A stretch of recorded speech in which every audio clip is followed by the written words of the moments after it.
One of my most memorable recent cases, it started with a phone call by a panicked client.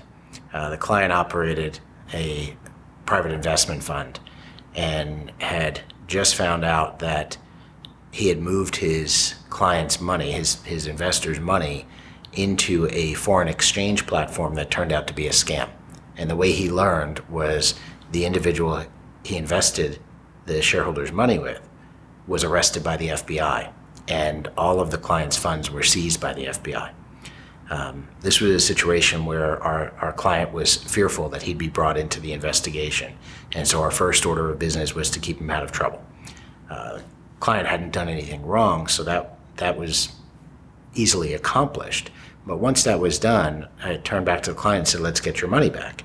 And the client told me, I've already talked to the U.S. attorney who told me that the money is in a forfeiture fund and it would be distributed to all the victims of this scam artist scheme.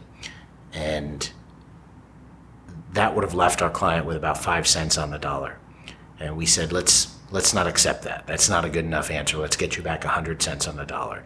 So we investigated, found out what had actually happened with the money, and we were able to trace our client's money into the recovery fund, showed it to the U.S. government, and the government decided they weren't going to pay our client anything more than their 5 cents on the dollar. So we filed litigation and litigated against the U.S. government, and at the end of the day, the court ordered the government to pay our clients 100 cents on the dollar. So the client was able to recover the full value of the fund and repay all of the investors all of their funds. And the court also ordered the government to pay our client all the attorney's fees for having to chase that money. And it's fairly typical of the types of situations we get involved in. We've had a number of times where we will interface with a client who has been told by other counsel that the money's gone.